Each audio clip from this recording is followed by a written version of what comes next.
Assalamualaikum warahmatullahi wabarakatuh. Yang saya hormati Ibu dosen Nurs Meriska Agustina, Eskep MK, selaku dosen pengampu mata kuliah komunikasi dalam keperawatan. Saya Ragil Kasaputra dengan NPM 092220000048 dari S1 Keperawatan Reguler Universitas Indonesia Maju. Saya di sini ingin membahas atau mempresentasikan tentang komunikasi terapeutik. Seiring berkembangnya zaman, tuntutan masyarakat terhadap pelayanan kesehatan yang berkualitas akan semakin meningkat. Pelayanan kesehatan atau penyembuhan perlu disertai dengan kenyamanan baik oleh tenaga kesehatan, lingkungan, maupun dalam proses penyembuhannya. Komunikasi yang baik merupakan salah satu indikator pelayanan kesehatan yang bermutu. Komunikasi yang kurang baik dapat menyebabkan ketidakpuasan pelanggan atau klien. Dalam suatu penelitian ditemukan bahwa ada hubungan yang signifikan antara komunikasi interpersonal perawat dengan motivasi pasien untuk sembuh. Perawat merupakan orang yang langsung atau sering berinteraksi dengan pasiennya.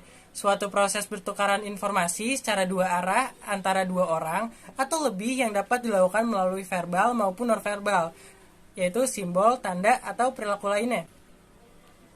Komponen komunikasi adalah ada sender, orang yang mengirimkan pesan, receiver, orang yang menerima pesan, dan pesan itu sendiri. Informasi yang diterima bisa berupa kata, ide, atau perasaan.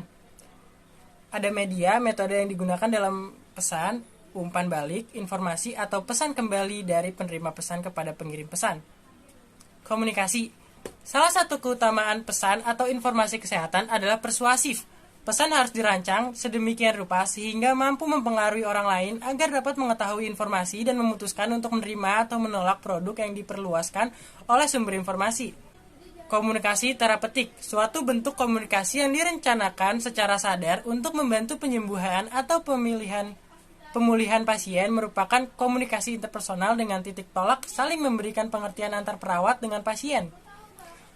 Suatu proses untuk menciptakan hubungan antara perawat dengan pasien, keluarga pasien, maupun tim kesehatan lainnya untuk mengetahui dan menentukan kebutuhan pasien, serta kerjasama untuk memenuhi kebutuhannya masing-masing.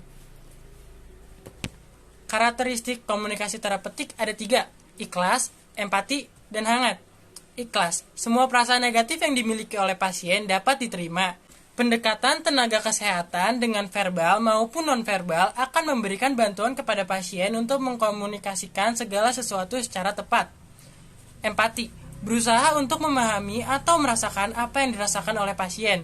Objektif dalam memberikan penilaian terhadap kondisi pasien dan tidak berlebihan. Akan membantu untuk memberikan pelayanan kepada pasien. Dan terakhir, hangat. Kehangatan yang diberikan kepada pasien diharapkan dapat memberikan dan mewujudkan harapan tanpa rasa takut sehingga pasien bisa mengekspresikan perasaannya lebih mendalam, mendorong keinginannya untuk pasien sembuh. Prinsip komunikasi terapeutik. Hubungan perawat dan pasien adalah hubungan terapeutik yang saling menguntungkan didasarkan pada prinsip humanity of nurse and client. Hubungan tidak hanya sekedar hubungan seorang penolong dengan pasiennya, tetapi hubungan antara manusia yang bermartabat. 2. Perawat harus menghargai keunikan pasien, menghargai perbedaan karakter, memahami perasaan dan perilaku pasien dengan melihat perbedaan latar belakang keluarga, budaya, dan keunikan setiap individu. Ketiga, semua komunikasi yang dilakukan harus dapat menjaga harga diri pemberi maupun penerima pesan. Dalam hal ini, perawat harus mampu menjaga harga dirinya dan harga diri pasien itu sendiri. Keempat, hubungan yang saling percaya, yaitu trust, harus dicapai terlebih dahulu sebelum menggali permasalahan dan memberikan alternatif pemecahan masalahnya. Hubungan saling percaya antara perawat dan pasien merupakan kunci dari komunikasi terapeutik. Jenis komunikasi terapeutik ada 2, verbal dan nonverbal. Pertama yang akan kita bahas adalah verbal.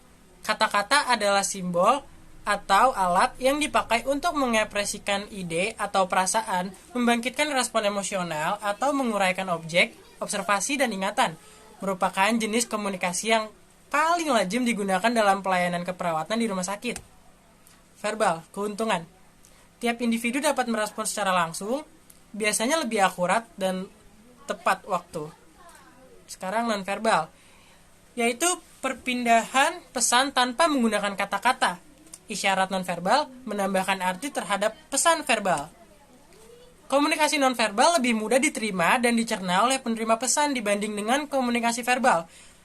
Dalam suatu penelitian ditemukan bahwa efek